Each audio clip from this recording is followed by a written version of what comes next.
Duncan's bluff. It was wintertime on the island of Sodor.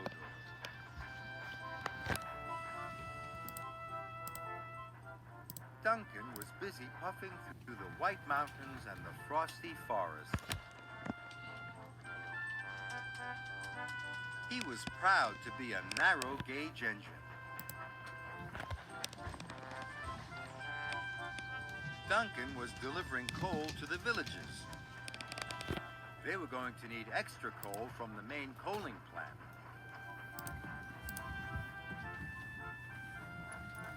So James and Thomas brought coal to the wharf. Duncan chucked in to talk to James.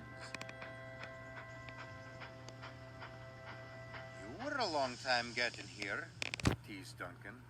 "You're lucky I came at all," wheezed James crossly. "I've got an important job to do later. I'm taking some children to a concert." "Oh, is doing 2 jobs in 1 day too hard for you?" Duncan chuffed cheekily. "Ha," snorted James. "I can do more jobs in 1 day than you can. I'm really useful." This made Duncan cross. "How about a wee contest?" chuffed Duncan. "I bet I can take more coal to the villages faster than you can deliver it." "All right," puffed James. "You're on." "I'll show you who's fastest," chuffed Duncan. But Duncan was worried. James was big and strong. "I hope I can be as fast as James," he puffed nervously. So Duncan delivered all his coal as fast as he could. "Must be James, must be James," he puffed.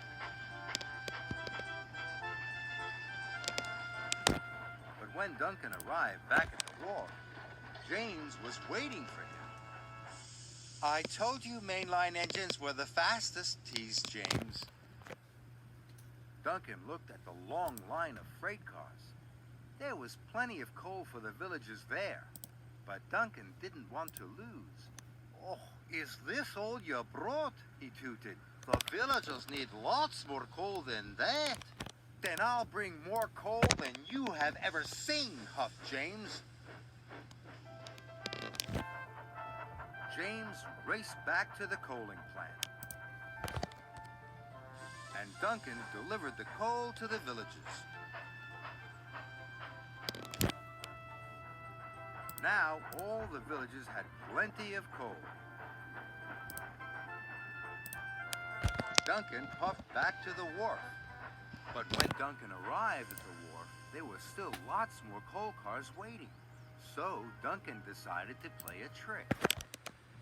"I'll hide the coal cars before James gets back," he puffed. Soon, all the cars were hidden. "Now James will think I've delivered all the coal," Duncan chuffed cheerfully. James had collected lots more freight cars from the coaling plant. He was puffing harder than he had ever puffed before, and he was using lots of coal. At last, James arrived at the wharf. There was Duncan. "You still haven't brought enough coal," teased Duncan. "I thought you were supposed to be really useful." "I'll soon be back with so much coal," puffed James. "It will take you all winter to deliver it." "Oh, we'll see," puffed Duncan. James still had to take the children to the concert, but he had been puffing so hard he had used up all the coal in his tender, and soon he ground to a halt.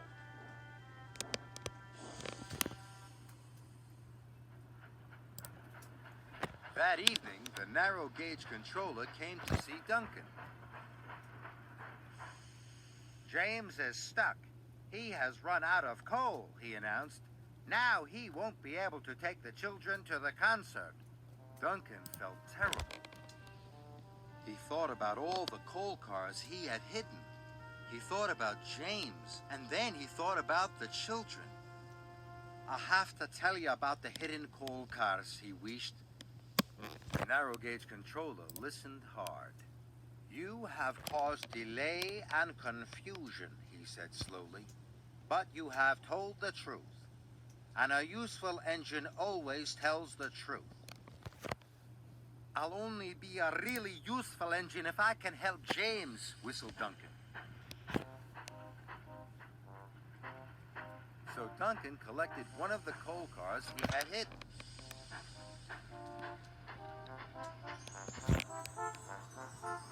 Snow started to fall. Duncan rattled along the icy tracks until at last Duncan found James. "What are you doing here?" snorted James. "I played a trick on you," chuffed Duncan. "I didn't take all the coal to the villagers. I hid it from you." "You are the fastest and a really useful engine," Duncan added. But James told Duncan that he was a really useful engine too.